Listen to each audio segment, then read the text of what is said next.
ಸಂವಾದಕ್ಕೆ ಸ್ವಾಗತ. ರಾಜ್ಯದಲ್ಲಿ ನಿರಂತರವಾಗಿ ಬಿಜೆಪಿ ಪ್ರತಿಭಟನೆಯನ್ನ ಮಾಡ್ತಾ ಇದೆ. 3 ಪ್ರಮುಖ ವಿಚಾರಗಳು.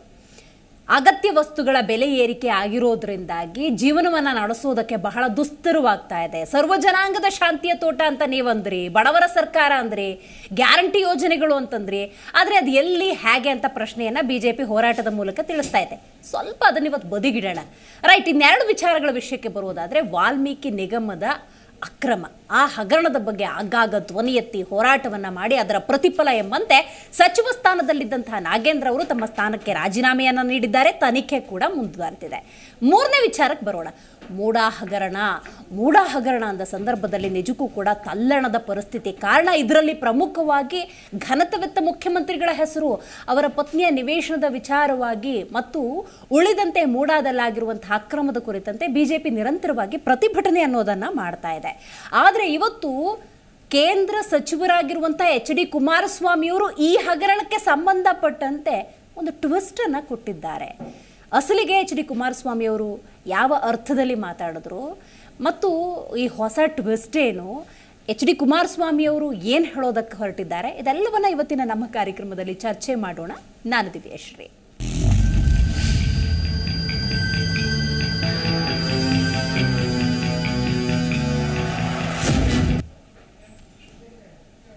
ರಾಜ್ಯ ಸಂಪುಟದ ಯಾರೋ ಸಚಿವರು ಅಥವಾ ಕಾಂಗ್ರೆಸ್ನ ಯಾರೋ ನಾಯಕರು ಇಂಥ ಹಗರಣದಲ್ಲಿ ಭಾಗಿಯಾಗಿದ್ದಿದ್ರೆ ಬಿಜೆಪಿ ಕೂಡ ಹೋರಾಟವನ್ನ ಮಾಡ್ತಿತ್ತು. ಅವರ ತಲೆದಂಡಕ್ಕೆ ಯಾವ ರೀತಿಯ ಪ್ರಯತ್ನವನ್ನ ಮಾಡಬೇಕು ಮೈತ್ರಿ ಪಕ್ಷಗಳು ಮಾಡ್ತಾ ಇದ್ವು. ರೈಟ್, ಇಲ್ಲಿ ಹಗರಣ ಅಂದ ಸಂದರ್ಭದಲ್ಲಿ ಮೂಡಾ ವಿಚಾರಕ್ಕೆ ಹೆಸರಲ್ಲಿ ಕೇಳಿ ಬರ್ತಿರೋದು ಯಾರ್ದು? ಘನತೆವೆತ್ತ ಸ್ಥಾನದಲ್ಲಿರುವಂತಹ ಕ್ಲೀನ್ ಫೇಸ್, ಕ್ಲೀನ್ ಹ್ಯಾಂಡ್ ಅಂತಾನೆ ಹೆಸರನ್ನ ಪಡೆದುಕೊಂಡಿರುವ, ಭಾರತದಲ್ಲೇ ಒಂದೊಳ್ಳೆ ಮುಖ್ಯಮಂತ್ರಿಯನ್ನ ಹೆಸರನ್ನ ಪಡೆದುಕೊಂಡಿರುವಂತಹ ಸಿದ್ದರಾಮಯ್ಯನವರ ಹೆಸರು ಕೇಳಿ ಬರ್ತಾ ಇದೆ. ಹಾಗಾಗಿ ಮೂಡಾ ಹಗರಣ ಬಹಳಷ್ಟು ಚರ್ಚಿತ ವಿಷಯವಾಗಿದೆ. ಸಿಎಂ ವಿರುದ್ಧದ ಮೂಡಾ ಹಗರಣ ಬಯಲು ಹಾಗಾದ್ರೆ ಹೇಗೆ? ರಾಜಕೀಯ ರಂಗದಲ್ಲಿ ಹಲವು ಸಂಚು ಹುನ್ನಾರದ ಮಾತುಗಳು ಕೂಡ ನಡೀತಾ ಇದೆ. ಸಿಎಂ ಕುರ್ಚಿಗೆ ಟವೆಲ್ ಹಾಕಿರೋದ್ರಿಂದಾಗಿ ಈ ಹುನ್ನಾರ ನಡೆದಿದೆ ಅಂತ ಡಿಸಿಎಂ ಡಿಕೆ ಶಿವಕುಮಾರ್ ವಿರುದ್ಧ ಕೇಂದ್ರ ಸಚಿವ ಕುಮಾರಸ್ವಾಮಿ ಅವರು ಕಿಡಿಕಾರಿದ್ದಾರೆ. ಪರೋಕ್ಷವಾಗಿ, ಇಂಡೈರೆಕ್ಟ್ ಆಗಿ ಡಿಕೆ ಶಿವಕುಮಾರ್ ವಿರುದ್ಧವೇ ಕೇಂದ್ರ ಮಂತ್ರಿ ಆರೋಪ ಮಾಡಿದ್ದಾರೆ ಅನ್ನೋದೇ ಆದರೆ ವಾಟ್ ಇಸ್ ದ ಕಾಂಟೆಕ್ಸ್ಟ್, ಆ ಹಿಂದಿನ ಅರ್ಥ ಏನು, ಒಳ ಅರ್ಥ ಏನು, ಅದು ಬಹಳ ಮುಖ್ಯ ಆಗುತ್ತೆ. ಮೂಡಾದಲ್ಲಿ ಅಕ್ರಮವೇ ನಡೆದಿಲ್ಲ, ಹಗರಣವೆಲ್ಲಿ ಅಂತ ಎಚ್ ಡಿ ಕುಮಾರಸ್ವಾಮಿ ಅವರು ಪ್ರಶ್ನೆ ಮಾಡಿದ್ದಾರೆ. ರಾಜ್ಯ ಸರ್ಕಾರದಲ್ಲಿ ಅಸಲಿಗೆ ನಡೀತಾ ಇರೋದು ಸಿಎಂ ಕುರ್ಚಿಯ ಗುದ್ದಾಟ. ಸಿಎಂ ಮತ್ತು ಡಿ ಕೆ ಶಿವಕುಮಾರ್ ಮಧ್ಯೆ, ಅಂದರೆ ಸಿದ್ದರಾಮಯ್ಯ ಮತ್ತು ಡಿ ಕೆ ಶಿವಕುಮಾರ್ ಮಧ್ಯೆ ಸರಿ ಇಲ್ಲದರ ಪರಿಣಾಮ ಸರಿಯಾದ ಸಮಯಕ್ಕೆ ಮೂಡಾ ಹಗರಣ ಅನ್ನೋದು ಹೊರಗೆ ಬಂದಿದೆ. ಹಾಗಾದರೆ ಅಸಲಿಗೆ ಕರ್ನಾಟಕ ಕಾಂಗ್ರೆಸ್ನಲ್ಲಿ ಏನಾಗ್ತಾ ಇದೆ? ಈ ಒಳಬೇಗುದಿ ಅನ್ನೋದು ಈ ಮಟ್ಟಕ್ಕೇನಾದರೂ ಉಲ್ಬಣಗೊಂಡ್ರೆ 135 ಅನ್ನುವಂಥ ಮ್ಯಾಂಡೇಟನ್ನು ಕೊಟ್ಟಿದ್ದಾರೆ ಜನ, ಅದಕ್ಕೆ ಅಪಮಾನ ಮಾಡಿದಾಗಲ್ವಾ? ರೈಟ್, ಹಾಗಾದರೆ ಎಚ್ ಡಿ ಕುಮಾರಸ್ವಾಮಿ ಅವರು ಈ ಸಂಬಂಧ ಏನು ಮಾತಾಡಿದ್ದಾರೆ ಬನ್ನಿ ಒಂದ್ಸಲ ಕೇಳ್ಕೊಂಡು ಬರೋಣ. ಈಗ ಮೂಡಾದ ಇಲ್ಲಿವರೆಗೆ ಬರದೇ ಇದ್ದಿದ್ದು ಯಾತಕ್ಕೆ ಸದ್ದು? ಇದು ಹಳೆ ಸುದ್ದಿ. ಇದು ಈ ಒಂದು ಮೂಡಾದು ಇವತ್ತೇನು ದೊಡ್ಡ ಪ್ರಚಾರ ಪ್ರಾರಂಭ ಆಗಿದೆ. ಹಲವಾರು ಮಾಧ್ಯಮಗಳಲ್ಲಿ ಈಗ ಸ್ಟೋರಿ ಶುರುವಾಗಿದೆ ಮೂಡಾದ ಬಗ್ಗೆ. ಇದು ಪ್ರಾರಂಭ ಮಾಡಿಸಿರ್ತಕ್ಕಂಥವ್ರು ಯಾರು? ಮುಖ್ಯಮಂತ್ರಿಯ ಸ್ಥಾನದ ಬಗ್ಗೆ ಆಸೆ ಇಟ್ಕೊಂಡು ಟವಲ್ ಹಾಸ್ಕೊಂಡು ಕೂತವ್ರಲ್ಲ. ಈಗಿರ್ತಕ್ಕಂಥ ಮುಖ್ಯಮಂತ್ರಿ ತೆಗೆದು ನಾವು ಆಗಬೇಕು ಅಂತೇಳಿ ಈಗ ತೆಗಿಬೇಕಾದ್ರೆ ಆ ಮುಖ್ಯಮಂತ್ರಿಯ ಇಮೇಜ್ ತೆಗಿಬೇಕಲ್ಲ, ಈಗ ಹಾಳು ಮಾಡಬೇಕಲ್ಲ. ಆ ಮುಖ್ಯಮಂತ್ರಿಗಳು ಮಾಡಿರ್ತಕ್ಕಂಥ ಅಲ್ಲಿಯ ವ್ಯವಹಾರಗಳವಲ್ಲ, ಜಿಲ್ಲೆ ಮೈಸೂರು ನಗರದ ಮೂಡಾದಲ್ಲಿ ಅದರೆಲ್ಲ ದಾಖಲಾತಿ ತೆಗೆದು ವಕೀಲರುಗಳನ್ನು ಇಟ್ಕೊಂಡು ಮುಖ್ಯಮಂತ್ರಿಗಳನ್ನ ಮುಗಿಸ್ಲಿಕ್ಕೆ ಕಾಂಗ್ರೆಸ್ನೊಳಗೆ ನಡೀತಿರೋ ಪಿತೂರಿ ಇದು.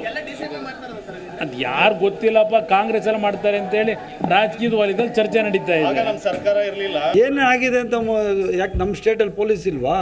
ನಮ್ಮ ಸ್ಟೇಟಲ್ಲಿ ನಮ್ಮ ಅಧಿಕಾರಿಗಳಿಲ್ವಾ? ಏನು ಎಲ್ಲನೂ ಮಾತಕ್ಕೆ ಮುಂಚೆನೇ ಎಲ್ಲ ಏನು ಹಗರಣ ಆಗಿದ್ರೆ ತಾನೇ ಏನಾದರೂ ಕೊಡೋದು ಅಲ್ಲಿ? ಅದಕ್ಕೆ ಮುಂಚೆ ಸಿ ಬಿ ಐ ಹಂಗಾದ್ರೆ ಬಿ ಜೆ ಪಿಯವ್ರು ಏನು ಸಿ ಬಿ ಐ ಕೊಟ್ಬಿಟ್ಟು ಇದು ಮಾಡಾಕ್ಬಿಟ್ಟವ್ರೆ.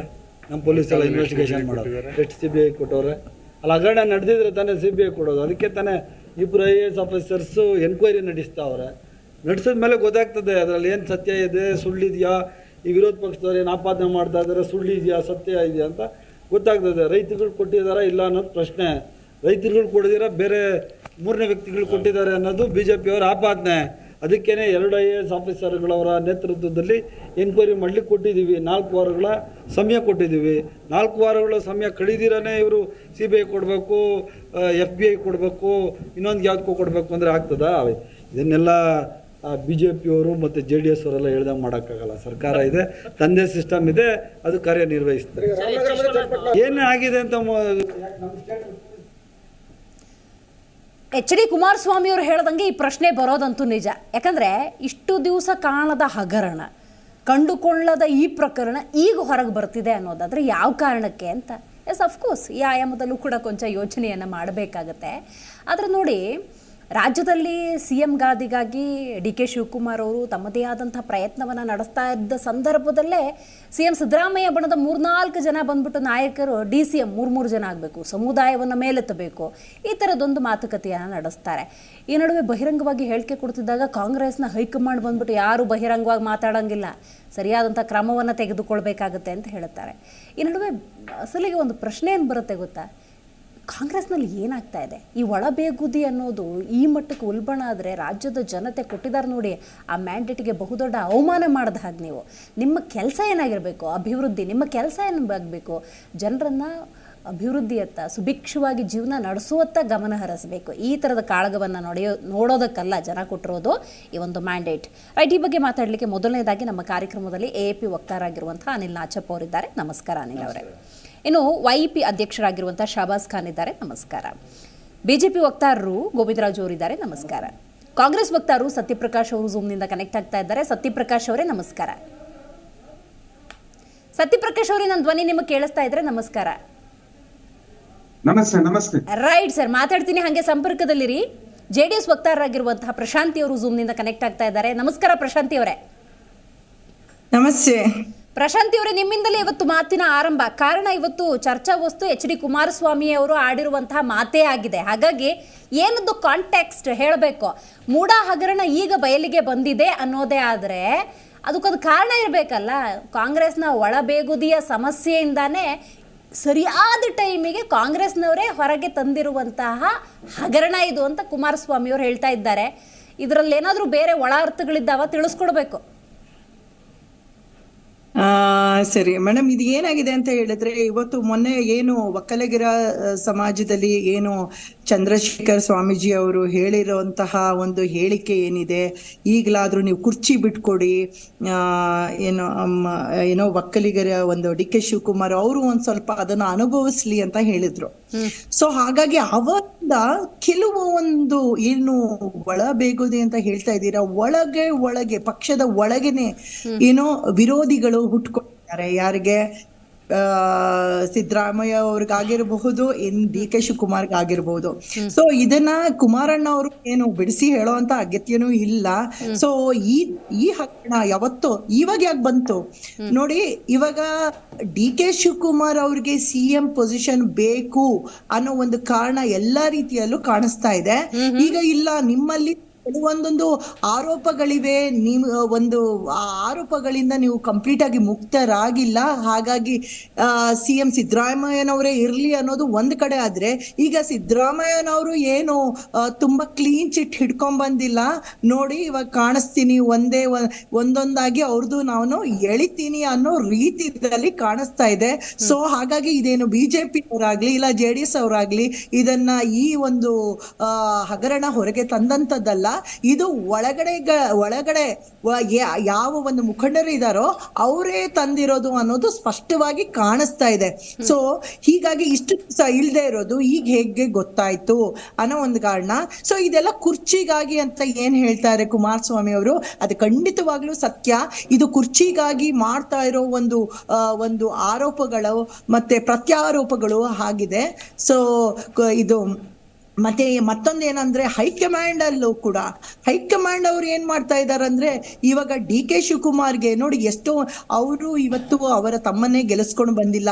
ಕೆಲವೊಂದೊಂದು ಅವರು ಇವಾಗ ಎಲ್ಲಿ ನಾನು ಗೆಲ್ಲಿಸ್ಕೊಂಡ್ ಬರ್ತೀನಿ ಅಂತ ಹೇಳಿದ್ರು, ಹಳೆ ಮೈಸೂರು ಭಾಗದಲ್ಲಾಗಿರ್ಬೋದು ಎಲ್ಲ ಕಡೆ ಸೋತ್ಕೊಂಡು ಬಂದ್ರು. ಹಾಗಾಗಿ ಈಗ ಅವ್ರದ್ದು ಎಲ್ಲ ಒಂದು ವ್ಯಾಲ್ಯೂ ಕಡಿಮೆ ಆಗ್ತಾ ಇದೆ ಅನ್ನೋ ಒಂದ್ ಕಡೆ. ಸೊ ಆ ಒಂದು ಕುರ್ಚಿ ಇವಾಗ ನನಗೆ ಬರ್ತಾ ಇಲ್ಲ, ದಕ್ತಾ ಇಲ್ಲ.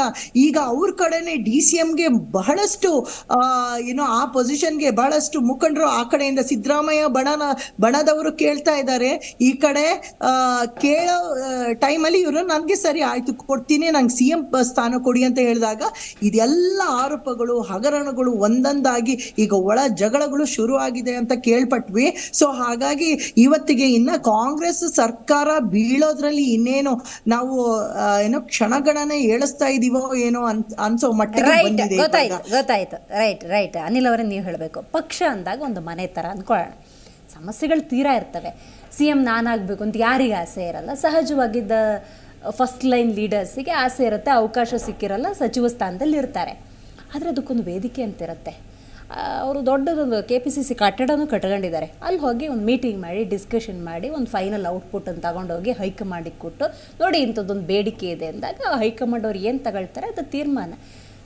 ಅದೊಂದೊಂದು ಹೈರಾರ್ಕಿ ಮೇಂಟೈನ್ ಮಾಡಿಬಿಟ್ರೆ ಎಲ್ಲವೂ ಪ್ರಾಬ್ಲಮ್ ಸಾರ್ಟ್ ಔಟ್ ಆಗುತ್ತೆ. ಬಟ್ ಇಲ್ಲಿ ಕಾಂಗ್ರೆಸ್ಸಲ್ಲಿ ಹಂಗಾಗ್ತಿಲ್ಲ. ಆಗಾಗ ಬಂದು ಒಬ್ಬೊಬ್ಬರೇ ಒಂದೊಂದು ಹೇಳಿಕೆಯನ್ನು ಕೊಡ್ತಾರೆ.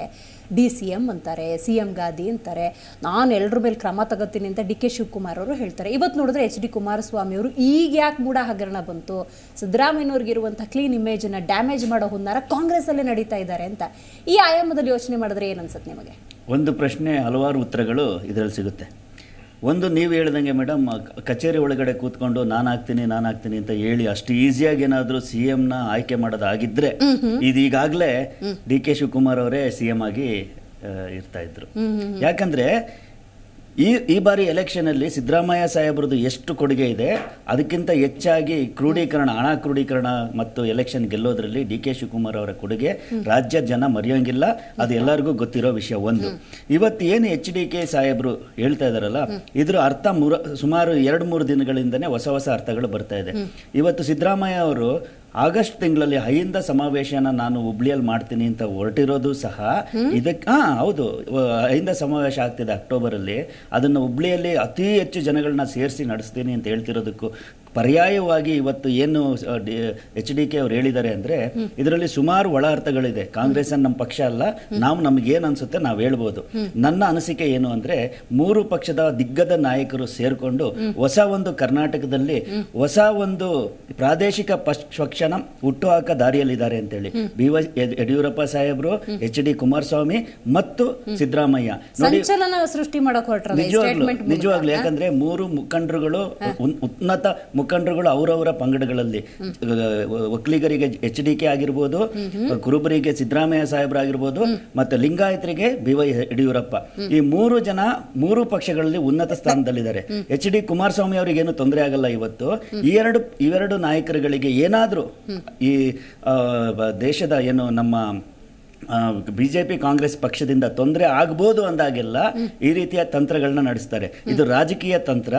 ಯಾವುದೇ ಕಾರಣಕ್ಕೂ ಏನಾದರೂ ಎಡವಟ್ಟಾದರೆ ನಮಗೆ ಹೊಸ ಯುಗ ಪ್ರಾರಂಭವಾಗ ಎಲ್ಲ ಸಾಧ್ಯತೆಗಳು ಇದೆ.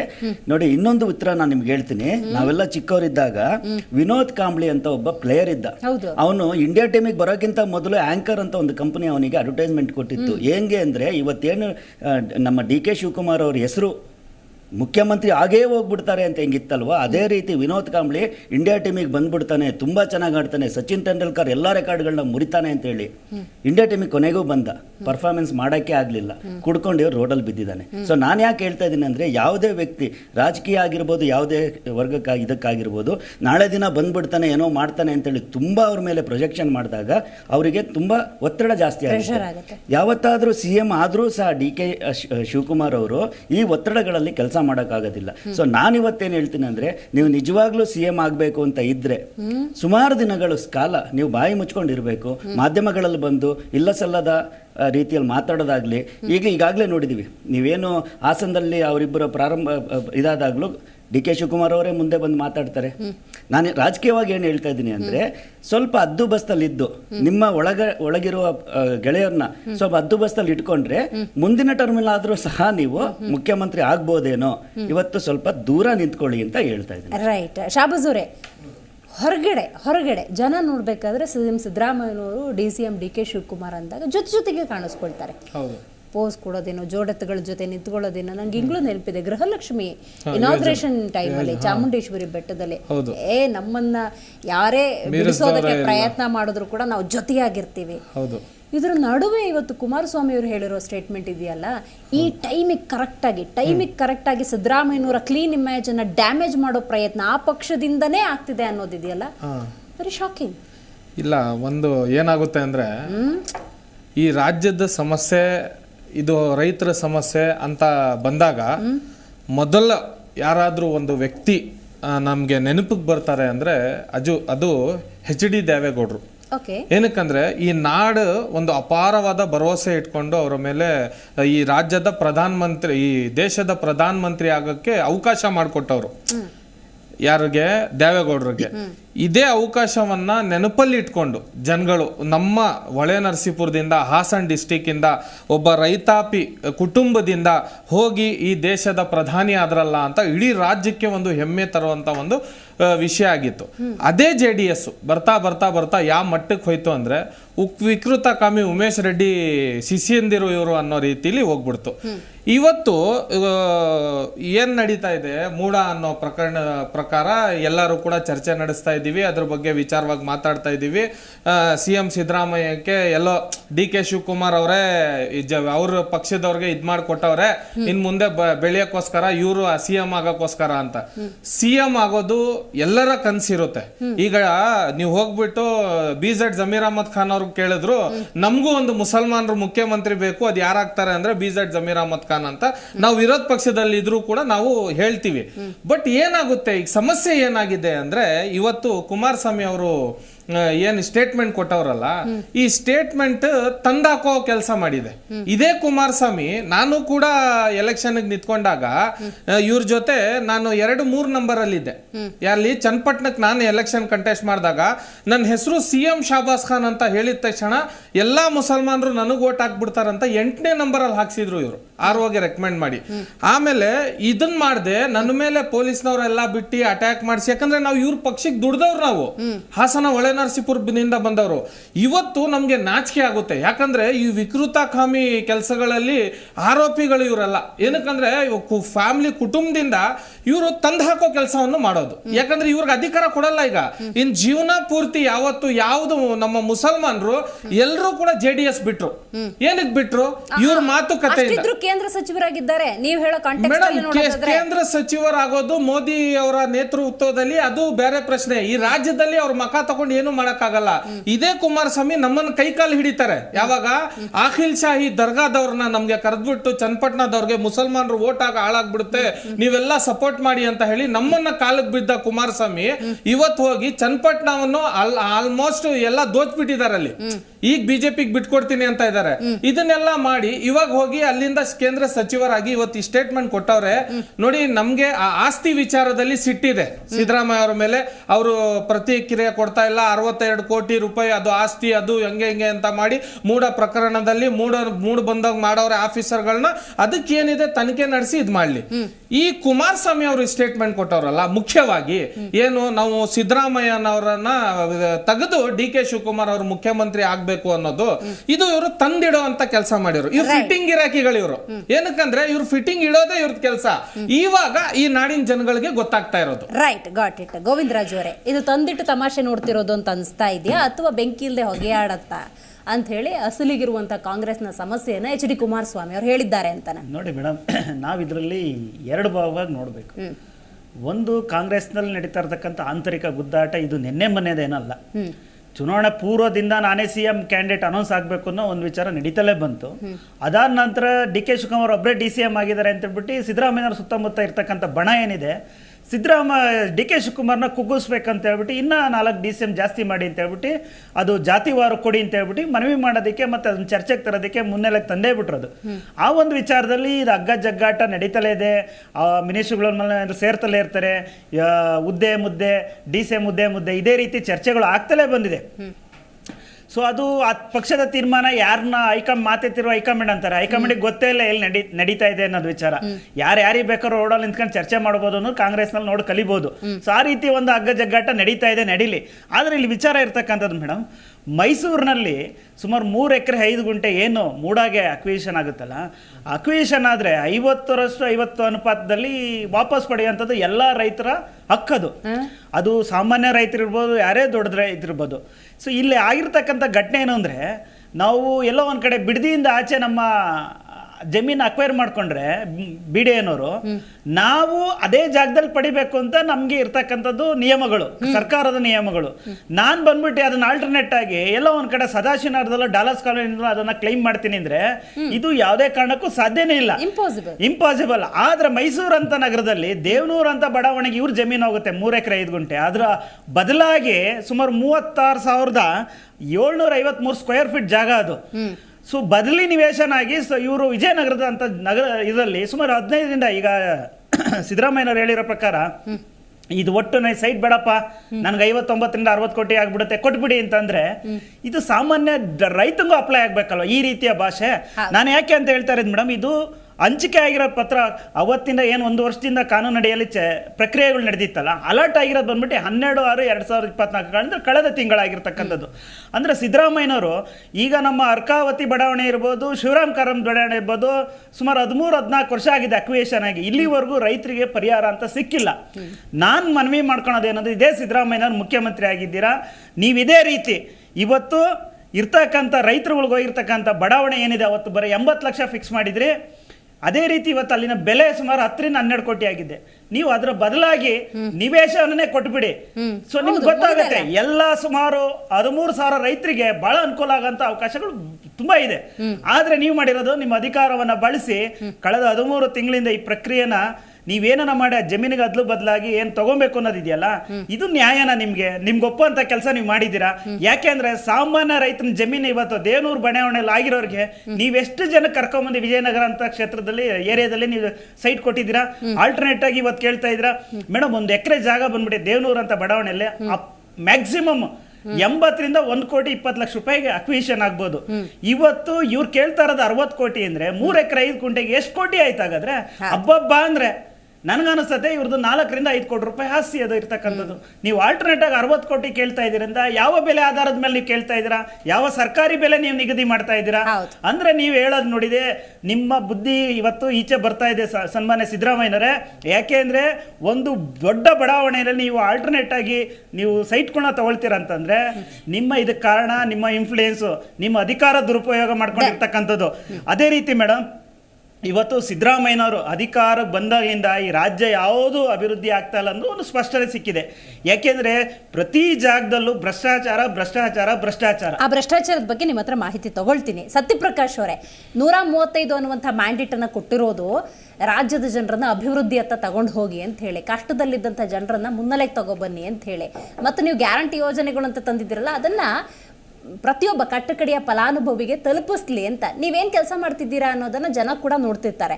ಬಟ್ ಕಾಂಗ್ರೆಸ್ನಲ್ಲಿ ಅಸಲಿಗೆ ಆಗ್ತಿರೋದೇ ಈ CM ಕುರ್ಚಿಗಾಗಿ ಒಂದಷ್ಟು ವಾಕ್ಸಮರಗಳು, ಪರದಾಟಗಳು. ಇದನ್ನ ನೋಡಕ್ಕಲ್ಲ ನಿಮಗೆ ಕೊಟ್ಟಿರುವಂತಹ ಸುವರ್ಣ ಅವಕಾಶ. ನಿಮ್ಮ ಕಾಂಗ್ರೆಸ್ನಲ್ಲಿ ಅಸಲಿಗೆ ಹಾಗಾದ್ರೆ ಏನಾಗ್ತಿದೆ ಸತ್ಯಪ್ರಕಾಶ್ ಅವರೇ? ನೋಡಿ, A team, B team, C team 3 ಜನನು ಮಾತಾಡಿಸಿ ಆಮೇಲೆ ಲಾಸ್ಟ್ ನನ್ನ ಹತ್ರ ಬಂದಿದ್ರೆ ಸಂತೋಷ. ಯಾಕೆ ಹೇಳಿ? ಮೊದಲು B ಟೀಮ್ ಬಗ್ಗೆ ಯಾಕೆ ಸತ್ಯಪ್ರಕಾಶ್ ಅವರೇ? A team, B team, C team, Satyaprakash ಅವರೇ,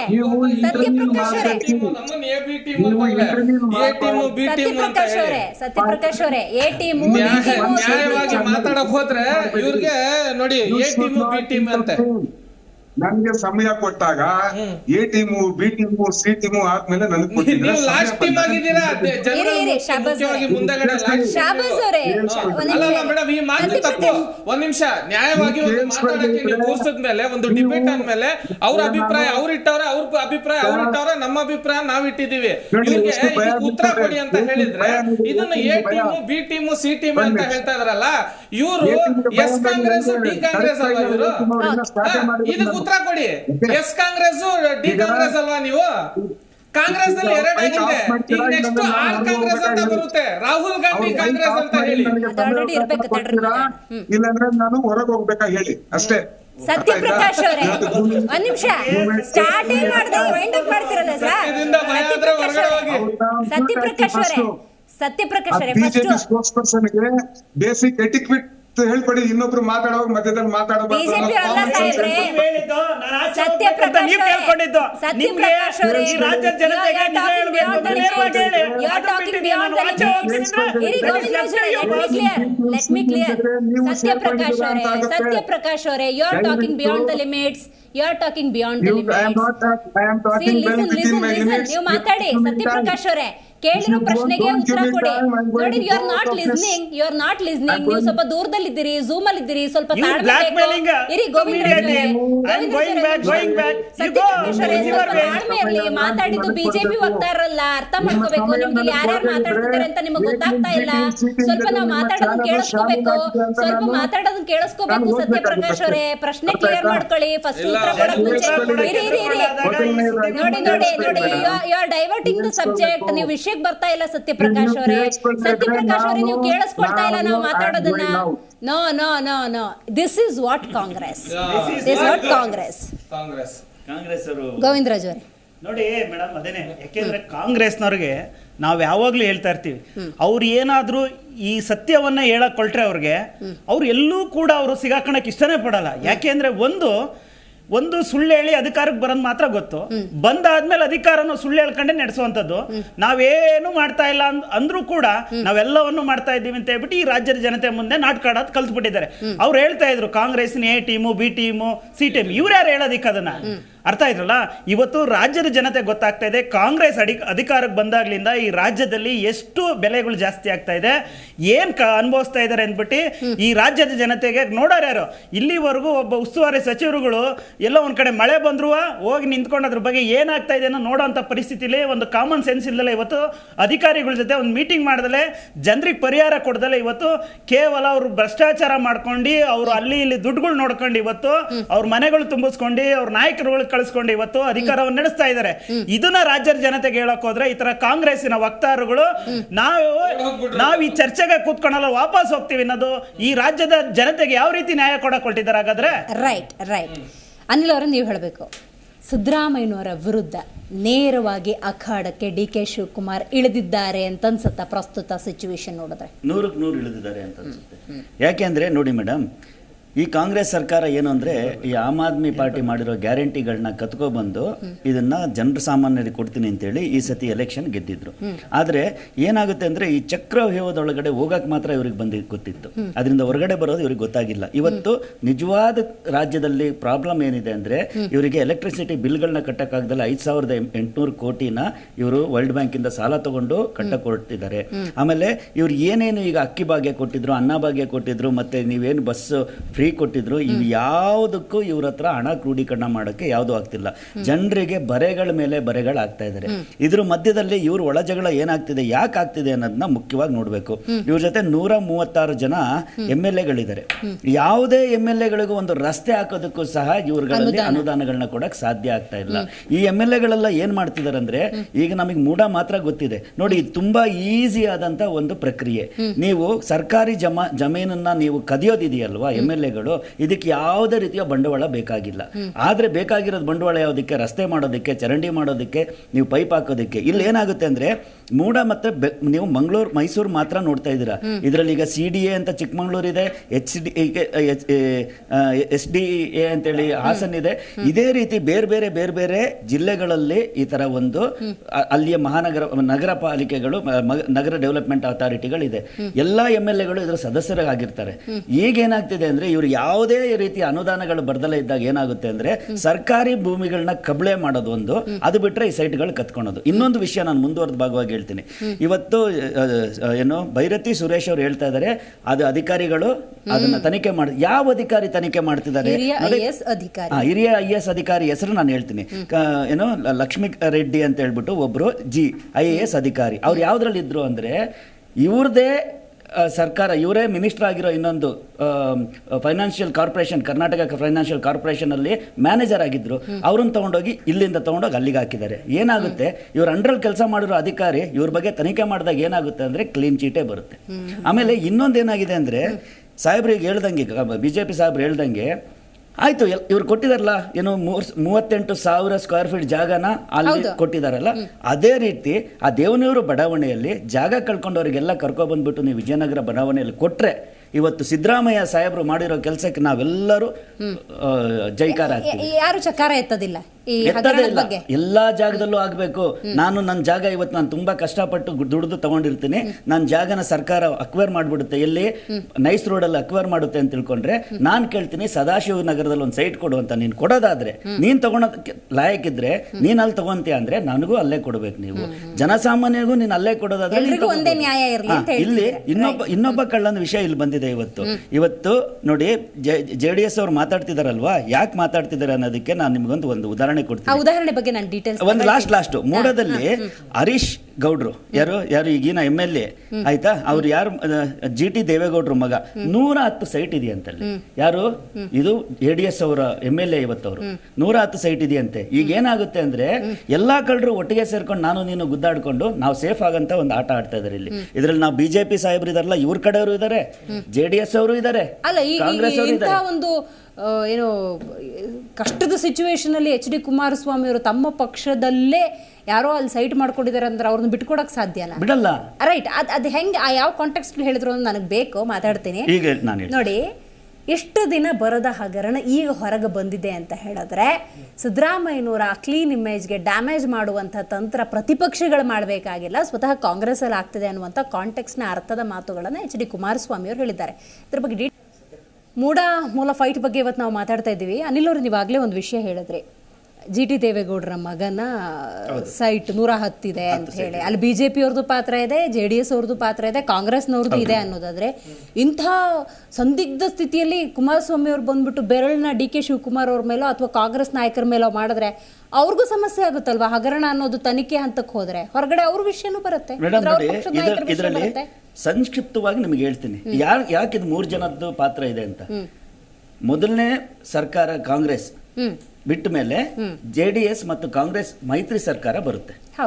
ಆಗ ಏನಾಗುತ್ತೆ ಅಂದ್ರೆ ಅಗ್ರಿಮೆಂಟ್, ಮೈಸೂರು ಭಾಗ ಇವೆಲ್ಲ ನೀವು ಎಲ್ಲೆಲ್ಲಿದ್ರೆ ನಿಮ್ದು, ನಾವು ಎಲ್ಲಿದ್ದೀವಿ ನಮ್ದು ಅಂತೇಳಿ ಸರ್ಕಾರ ರಚನೆ ಆಗೋದಲ್ಲಿ. ಹಾಸನ ಈ ಕಡೆ ಎಲ್ಲ ದೇವೇಗೌಡರು ಫ್ಯಾಮಿಲಿ, ಈ ಕಡೆ ಎಲ್ಲ ಇವ್ರ ಫ್ಯಾಮಿಲಿ, ಇದೇ ತರನೇ ಸರ್ಕಾರ ರಚನೆ ಆಗೋದು. ಅದೇ ರೀತಿ ಆಗಿದ್ದು. ಅಲ್ಲಿ ಎಲ್ಲೂ ಇವ್ರಿಗೆ ದೇವೇಗೌಡರಿಗೆ ಡೈರೆಕ್ಟ್ ಆಗಿ ಏನು ಸಿಕ್ಲಿಲ್ಲ. ಆ ಸಮಯದಲ್ಲಿ ಏನಾಗುತ್ತೆ ಅಂದ್ರೆ ಅಲ್ಲಿದ್ದ GT ದೇವೇಗೌಡರು ಇದಾರಲ್ಲ, ಅವರೊಬ್ಬರೇ ಬಲಶಾಲಿ ಅಲ್ಲಿ. ಆಮೇಲೆ ಇವರು ಯಾರು ಮಹೇಶ್ ಇವ್ರನ್ನ ನೀವು ಕೆದಕಿದ್ರೆ ಈಗ ಗೊತ್ತಾಗುತ್ತೆ ಅವ್ರವ್ರ ಹೆಸರಲ್ಲಿ ಎಷ್ಟೇ ಸೈಟ್ ಬಂದಿದೆ. ಆದ್ರೆ ಈಗ ನನಗೆ ಸಿಕ್ಕಿರೋ ಮಾಹಿತಿ ಪ್ರಕಾರ GT ದೇವೇಗೌಡರು ಮಗ ಹರೀಶ್ ಗೌಡ ಅವ್ರ ಹೆಸರಲ್ಲಿ 110 ಸೈಟ್ಗಳಿದೆ ಅಂತ ಬಂದಿದೆ. ಇದು ಹೆಂಗ್ ಬಂದಿರುತ್ತೆ ಅಂದ್ರೆ ಯಾವುದೋ ಜಾಗ ಅಕ್ವೈರ್ ಮಾಡಿಸಿರ್ತಾರೆ. ಇದು ನೋಡಿ, ಈ ರೀಡು ಮತ್ತು ಇದು ಹೆಂಗೆ ಆಗಿದೆ ಅಂತ ಹೇಳಿದ್ರೆ, ನಿಮಗೆ ಡಿನೋಟಿಫಿಕೇಶನ್ ಬಂದು ಯಡಿಯೂರಪ್ಪ ಸಾಹೇಬ್ರು ಜೈಲಿಗೆ ಹೋದ್ರು. ಸಿದ್ದರಾಮಯ್ಯ ಸಾಹೇಬ್ರು ಬಂದ ತಕ್ಷಣ ಮಾಡಿರೋ ಮೊಟ್ಟ ಮೊದಲ ಕೆಲಸ ಏನು ಗೊತ್ತಾ, ಡಿನೋಟಿಫಿಕೇಶನ್ ತೆಗೆದುಬಿಟ್ಟು ರೀಡು ಮಾಡಿದ್ರು. ರೀಡು ಅಂದ್ರೆ ಹೆಂಗೆ ಅಂದ್ರೆ, ನನ್ನ ಜಾಗನ ನೀವು ಯಾವ್ದೋ ಸರ್ಕಾರ ಬಂದ್ಬಿಟ್ಟು ಅತಿಕ್ರಮಣ ಮಾಡ್ಬಿಡುತ್ತೆ, ನೀವು ಕಣ್ಣು ಮುಚ್ಕೊಂಡು ಕೂತ್ಕೊಂಡಿರ್ತೀವಿ. ಆಮೇಲೆ ಹೋಗಿ ನಾವು ನೋಡಿ ನಮ್ಮ ಜಾಗ ನಾನು ಕೊಡಕ್ಕೆ ಇಷ್ಟ ಇರಲಿಲ್ಲ, ನಾನು ಕೋರ್ಟಿಗೆ ಹೋಗ್ತೀನಿ, ಹಂಗ್ ಮಾಡ್ತೀನಿ ಹಿಂಗ್ ಮಾಡ್ತೀನಿ ಅಂತೇಳಿ ನೀವು ಸರ್ಕಾರದ ಮೇಲೆನೆ ತಪ್ಪು ಹೊರಿಸ್ಬಿಡೋದು. ಇದು ಕೇಸ್ ಹಂಗಾಗಿರೋದು. ಸಿದ್ದರಾಮಯ್ಯ ಸಾಹೇಬ್ರು ಏನ್ ಮಾಡಿದ್ರು, ಮೇಡಮ್ ನಿಮ್ಮ 3 ಎಕರೆ ಜಾಗನ ಬೇಲಿ ಪಕ್ಕದವನು ಒಂದು ಅಡಿ ಬೇಲಿ ಹಾಕಿದ್ರೆ ನಿಮ್ಗೆ ಗೊತ್ತಾಗುತ್ತೆ. ಸರ್ಕಾರನೇ ನಿಮ್ಮನ್ನ ತಗೊಂಡಿದ್ದಾಗ ನಿಮ್ಗೆ ಗೊತ್ತಾಗಿರಲ್ವಾ? ಹೆಂಗ್ 3-4 ವರ್ಷ ನಿಮ್ಗೆ ಗೊತ್ತಾಗಲ್ಲ? ಅವತ್ ನೀವೇನು ಮಾಡ್ಲಿಲ್ಲ, ಯಾಕಂದ್ರೆ ಜಾಣ ಕುರುಡು ಅಂತ ಹೇಳ್ತಾರೆ ಇದಕ್ಕೆ. ಅವತ್ತೇನು ಮಾಡ್ದಲೆ ನೀವು ನಾವಾಗಿ ಬಿಟ್ಬಿಟ್ಟು, ಇವ್ರಿಗೆ ಗೊತ್ತಿತ್ತು ಒಂದಲ್ಲ ಒಂದಿನ ನಮ್ಮ ಸರ್ಕಾರ ಬರುತ್ತೆ, ಅವತ್ ನೋಟಿಫಿಕೇಶನ್ ಮಾಡ್ಕೊಂತೀವಿ, ನೋಟಿಫಿಕೇಶನ್ ಮಾಡ್ಕೊಳಕ್ ರೆಡಿ ಆಗಿರ್ತಾರೆ. ಆಗ ಏನಾಗುತ್ತೆ, ಇವ್ರ ಸರ್ಕಾರ ಬಿದ್ದೋಗುತ್ತೆ. ಯಡಿಯೂರಪ್ಪ ಸಾಹೇಬ್ರು ಬಂದ ಮೇಲೆ ಏನಾಗುತ್ತೆ, ಏನ್ ನೋಟಿಫಿಕೇಶನ್ ಆಗಿರುತ್ತೆ ಅವಾಗಿದ್ದ IAS ಅಧಿಕಾರಿ ಅದನ್ನ ಚಾಲನೆ ಕೊಡ್ತಾರೆ. ಆದ್ರೆ ಸೈಟ್ ಕಂಪ್ಲೀಟ್ ಆಗಿರೋದು ಇವಾಗ. ಒಂದ್ಸತಿ ನೋಟಿಫಿಕೇಶನ್ ಆದ್ಮೇಲೆ ನಿಮಗೆ ಬಂದಾಯ್ತು. ಇದಕ್ಕೆ ಏನಾಗುತ್ತೆ, ಈ ಸಮಯದಲ್ಲಿ 3 ಪಕ್ಷಗಳು ಸಮಾನ ಭಾಗಿತ್ವ ಇದೆ. ನೀವು ಯಾವ ಪಕ್ಷನೂ ಇದನ್ನ ಹೆಚ್ಚಾಗಿ ಮುಂದಕ್ಕೆ ತಗೊಂಡು ಹೋಗ್ತಿಲ್ಲ. ಇವತ್ತು ಇದ್ರ ಬಗ್ಗೆ ಹೆಚ್ಚಾಗಿ ಮಾತಾಡ್ತಿರೋದು TV ಮಾಧ್ಯಮಗಳು, ಪತ್ರಿಕೆಗಳು ಬಿಟ್ರೆ, ಇನ್ನು ಸ್ಮಾಲ್ ಇವು ಅದು ಬಿಟ್ರೆ ಯಾವುದೇ ಪಾರ್ಟಿಗಳು ಮಾತಾಡ್ತಿಲ್ಲ ಇದ್ರ ಬಗ್ಗೆ. ಆಮೇಲೆ ಎಲ್ಲರೂ ಪಾಲ್ದಾರರು ಅಂತ ಎಲ್ಲಾ ಪಾರ್ಟಿಗಳು ಏನ್ ಮಾಡ್ತಿದ್ದಾರೆ. ಪ್ರಶಾಂತಿ ಅವರು, ಅನಿಲ್ ನಾಚಪ್ಪ ಅವರು ಒಂದು ವಿಷಯವನ್ನ ಪ್ರಸ್ತಾಪ ಮಾಡಿದ್ರು. ಮೂಡ ಹಗರಣ ಅಂತ ಹೇಳಿದ್ರೆ ಕೇವಲ ಇದು ಸಿದ್ದರಾಮಯ್ಯನವರಿಗೆ ಅಷ್ಟೇ ಸೀಮಿತವಾಗಿಲ್ಲ. ಮೈಸೂರಿನಲ್ಲಿ ಪ್ರಾಬಲ್ಯವನ್ನ ಹೊಂದಿರುವಂತಹ GT ದೇವೇಗೌಡರ ಮಗ ಹರೀಶ್ ಗೌಡ್ರಿಗೂ ಕೂಡ ಸೇರಿದಂತ 110 ಸೈಟ್ಗಳಿದ್ದಾವೆ. ಹಾಗಾಗಿ BJP ಇರ್ಬೋದು, JDS ಮೈತ್ರಿ ಪಕ್ಷ ಇರ್ಬೋದು, ಇದರಲ್ಲಿ ಪಾಲುದಾರರಾಗಿದ್ದಾರೆ. ಇದೆಲ್ಲ ಅಡ್ಜಸ್ಟ್ಮೆಂಟ್ ಅಲ್ಲಿ ಹೋಗ್ತಾ ಇದೆ ಅಂತ ಏನ್ ಹೇಳ್ತಿರೋದಕ್ಕೆ? ಮೇಡಮ್, ನನ್ಗೆ ಇವಾಗ ಒಂದು 2 ಪಾಯಿಂಟ್ಸ್ 3-4 ಪಾಯಿಂಟ್ಸ್ ಇದೆ. ಟೀಮ್ ಅವ್ರ ಹತ್ರ ಬರ್ತೀನಿ. ಮೊದಲನೇದಾಗಿ ಫಸ್ಟ್ ಯಾರು ಏನೋ ದೇವೇಗೌಡರ ಬಗ್ಗೆ ಮತ್ತೆ ಅವ್ರ ಕುಟುಂಬದ ಏನು ಮುಸಲ್ಮಾನರು JDS ನಲ್ಲಿ ಇಲ್ವೇ ಇಲ್ಲ ಅಂತ ಹೇಳಿ ಒಂದು ವಕ್ತಾರರು ಹೇಳ್ತಾ ಇದ್ರು. ನನಗೆ ಬಹುಶಃ ಅದು ಏನು ವೈಪಿ ಸೊ ಅಧ್ಯಕ್ಷರು ಅವ್ರಿಗೆ ಒಂದು ನೆನಪಿಗೆ ನಾನು ಇಷ್ಟಪಡ್ತೀನಿ ಏನಂದ್ರೆ 4% ಮೀಸಲಾತಿ ನಿಮ್ಮ ಯಾರು YEP ಅವರಾಗ್ಲಿ ಕಾಂಗ್ರೆಸ್ ಆಗ್ಲಿ ತಂದಿದ್ದಿಲ್ಲ, ಅದು ದೇವೇಗೌಡರು ತಂದಿದ್ದು. ನಿಮ್ಮ ಅಲ್ಪಸಂಖ್ಯಾತರಿಗೆ ಅನ್ನೋದು ಅವ್ರಿಗೆ ಗಮನದಲ್ಲಿ ಇಟ್ಕೊಳ್ಬೇಕು. ಆಮೇಲೆ ಹೇಳ್ಬೇಕು ನೈತಿಕತೆ ಇಲ್ಲ ಅವ್ರಿಗೆ. ಮಾತಾಡ್ಬೇಡಿ, ನಾನ್ ಮಾತಾಡ್ಬೇಕಾದ್ರೆ ದಯವಿಟ್ಟು ಮಾತಾಡ್ಬೇಡಿ. ನೀವು ಬೇರೆಯವ್ರನ್ನ ಮಧ್ಯದಲ್ಲಿ ಮಾತಾಡಿಸಿ ಓಡಿಸ್ತಾ ನೋಡಿ. ಆಮೇಲೆ ನೈತಿಕ ಸ್ವಲ್ಪ ಇದಿರ್ಲಿ ಅವ್ರಿಗೆ. ಅವರೇ ಓಡೋಗಿದ್ರು, ಇವ್ರು ಓಡಿಸಿಲ್ಲ. ಕಾಂಗ್ರೆಸ್ ಅವ್ರು ಓಡೋಗಿದ್ರ ಬಗ್ಗೆ ಹೇಳ್ತಾರೆ. ಇಟ್ಟಿದ್ದಾರೆ ಅದು ಇದು ನೋಡಿ. ಈ ತರ ಸುಳ್ಳು ಹೇಳೋದು ನಿಲ್ಲಿಸಿ. ಕುಮಾರಣ್ಣ ಅವ್ರಿಗೆ ನಿಮ್ಗೆ ಹೋಲಿಸ್ಕೊಳ್ಬೇಡಿ ಆಯ್ತಾ. ಫಸ್ಟ್ ಆಫ್ ಆಲ್ ನೀವ್ ಯಾವ್ದು ಅವ್ರ ಮುಂದೆ ನಿಂತ್ಕೊಳ್ಳೋ ಮಾತಾಡೋ ಅಂತ ಅವ್ರ ಕೂದ್ಲು ಉಗ್ರಿಗೂ ಸಮಾನ ಇಲ್ಲ. ನೀವು ದಯವಿಟ್ಟು ಮಾತಾಡ್ಬೇಡಿ ಅವ್ರ ಬಗ್ಗೆ, ನಿಮಗ್ ನೆನಪಿರ್ಲಿ. ಮತ್ತೆ ನೆಕ್ಸ್ಟ್ ಇವ್ರು ಹೇಳ್ತಾ ಇದ್ದಾರೆ ಇವಾಗ ನಮ್ಮ ಆಮ್ ಆದ್ಮಿ ಪಾರ್ಟಿ ಮಿತ್ರರು, ಹೌದು ನಿಜ, ಇದು ಡಿನೋಟಿಫಿಕೇಶನ್ ಆದಾಗ ಯಡಿಯೂರಪ್ಪನವರ ಒಂದು ಕಾಲದಲ್ಲಿ ಅದು ಡಿನೋಟಿಫಿಕೇಶನ್ ಆಯ್ತು, ಅದು ನಿಜ. ಅದು ಎಲ್ಲ ಜೈಲ್ಗೂ ಹೋಗಿ ಬಂದ್ರು, ಎಲ್ಲ ಆಯ್ತು. ನಿಮ್ಗೊಂದು ಇಲ್ಲಿ ಗಮನಕ್ಕೆ ತರ್ತೀನಿ, ಈ ಒಂದು ಹೋರಾಟದಲ್ಲಿ ಆ ಟೈಮಲ್ಲಿ ಏನು ಇವನು ಸಂತೋಷ್ ಹೆಗಡೆ ಅವರಿದ್ರು, ಹಿರೇಮಠ ಅವರಿದ್ರು, ಈ ತರ ಎಲ್ಲ ನಡೀತಾ ಇದೆ ಅಂತ ಕೂಡ ಅವರು ಹೇಳಿದ್ರು. ಆವಾಗ ಖಂಡಿತವಾಗಿಯೂ ಡಿನೋಟಿಫಿಕೇಶನ್ ವಿರುದ್ಧ ಧ್ವನಿ ಎತ್ತದವರು ಇವನ್ ಕುಮಾರಸ್ವಾಮಿ ಅವರು ಕೂಡ. ಇವಾಗ ಏನು ನೀವು GT ದೇವೇಗೌಡರ ಮಗ ಹಗರಣ ಮಾಡೋದು ದಯವಿಟ್ಟು ಸಾಬೀತು ಮಾಡಿ. ಅವರು ಇಷ್ಟು ಹಗರಣ ಮಾಡಿದ್ದಾರೆ ದಯವಿಟ್ಟು ಜನರ ಮುಂದೆ ತೋರಿಸಿ. ಏನು ಕಾನೂನು ನಿಟ್ಟಿನಲ್ಲಿ ಯಾವ ಕ್ರಮ ತಗೋಬೇಕೋ ಅದು ಖಂಡಿತವಾಗಿ ಕುಮಾರಸ್ವಾಮಿ ಅವರು ತಗೊಳ್ತಾರೆ.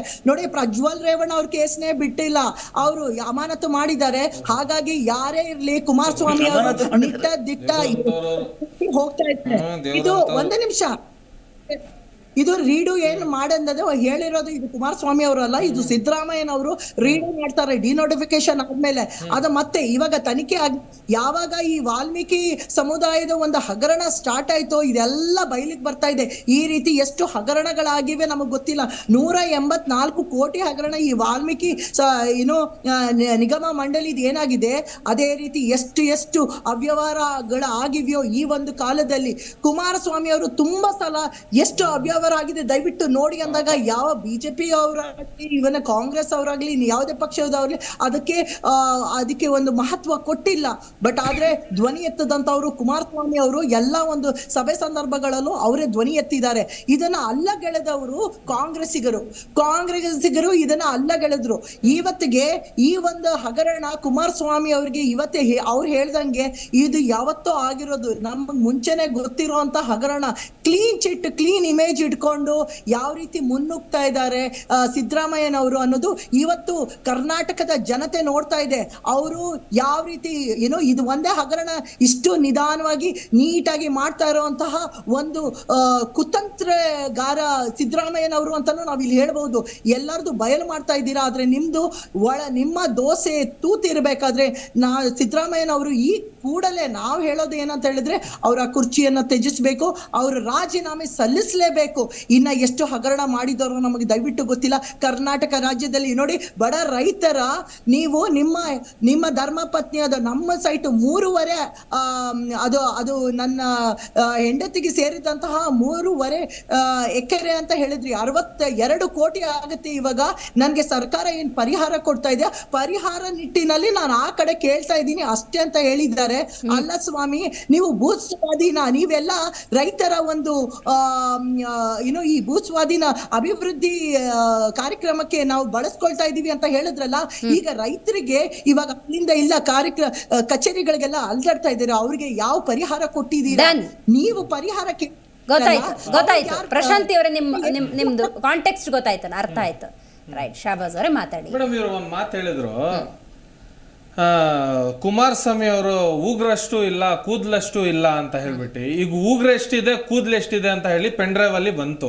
ಈ ಆ ಪೆನ್ ಡ್ರೈವ್ ವಿಚಾರಣೆ ತೆಗ್ದಾಗ ಕುಮಾರಸ್ವಾಮಿದು ಆಲ್ರೆಡಿ 2 ಮದುವೆ ಆಗಿದೆ, ಅದು ಬಂದ್ಬಿಡುತ್ತೆ. ಅದು ರಸ್ತೆಗೆ ಅಲ್ಲಲ್ಲ ಒಂದ್ ನಿಮಿಷ ಬೇರೆ ಅಂತ ಇವ್ರು ಈಗ ಹೇಳ್ತಾ ಇರೋದು. ಇದಕ್ಕಿಂತ ಮುಂಚೆ ಹೇಳಿಲ್ಲ, ಹೋಗಿ ಪ್ರಚಾರ ಮಾಡ್ಬೇಕಾದ್ರೆ ಹೇಳಿಲ್ಲ. ಹಾಸನ್ದವ್ರು ಒಂದು ಏನು ಮುಸಲ್ಮಾನರು ಭಿಕ್ಷೆಯಲ್ಲಿ ಬದುಕ್ತಾ ಇತ್ತು JDS, ಇವತ್ತು ಆ ಭಿಕ್ಷೆ ಮುಸಲ್ಮಾನರು ಕೊಟ್ಟ ಭಿಕ್ಷೆ ಇದು. JDS ಗೆ ಇವತ್ತು ನೆನೆಸ್ಕೋಬೇಕಾಗುತ್ತೆ. JDS ಏನಕ್ಕೆ ಗೊತ್ತಾ, ಹೊಳೆ ನರಸೀಪುರದಲ್ಲಿ ಹರ್ದನಹಳ್ಳಿ ದೊಡ್ಡೇಗೌಡರ ಮಗ ದೇವೇಗೌಡರ ಆದವರು ಒಂದು ಸಾಧಕಲ್ಲಿ ಅಂತವ್ರ ಹತ್ರ ಕೆಲ್ಸಕ್ಕಿದ್ದವ್ರು. ನಾನು ಇದು ಪ್ರೂವ್ ಮಾಡ್ತೀನಿ, ನಾನು ಹೊಳೆ ನರಸೀಪುರದವನಾಗಿ. ಒಂದ್ ನಿಮಿಷ, ಇವ್ರು ಹೇಳಿದ್ರು, JDS ನ ಸಂಸದರಾಗಿದ್ದಂತಹ ಪ್ರಜ್ವಲ್ ರೇವಣ್ಣ ಅವರು ವ್ಯಕ್ತಿಗತವಾಗಿ ಮಾಡಿದಂತಹ ತಪ್ಪಿಗೆ ಕೋರ್ಟ್ ನಲ್ಲಿ ಇತ್ಯರ್ಥ ಅನ್ನೋದಾಗಿದೆ.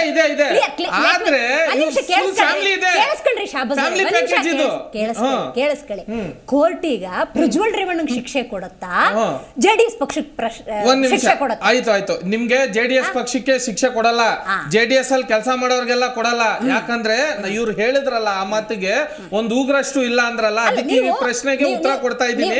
ಕುಮಾರಸ್ವಾಮಿ ಅಂದಾಗ ಕುಮಾರಸ್ವಾಮಿ ಬಗ್ಗೆ, ಸೈನ್ಸ್ ಬಗ್ಗೆ ಮಾತಾಡ್ತೀವ, ಸೈನ್ಸ್ ಬಗ್ಗೆ ಮಾತಾಡ್ತೀವ, ಇಲ್ಲ ಈಗ ಏನಾಗಿದೆ ಗೊತ್ತಾ, ವ್ಯಕ್ತಿಗತವಾಗಿ ಎಲ್ಲಕ್ಕೂ ಟ್ರಿಗರ್ ಮಾಡೋದು ಬೇಡ. ಇಲ್ಲ ನೋಡಿ, ಈಗ ಏನಾಗಿದೆ, ಈಗ ಇವ್ರು ಏನ್ ಹೇಳಿದ್ರು, ನಾವು ಅವ್ರು ಬಂದ್ರು ಕಾಂಗ್ರೆಸ್ ವಕ್ತಾರರು ಓಡೋಗ್ಬಿಟ್ರು, ಎಕ್ಸಿಟ್ ಅಷ್ಟಕ್ಕೆ ಇವರು.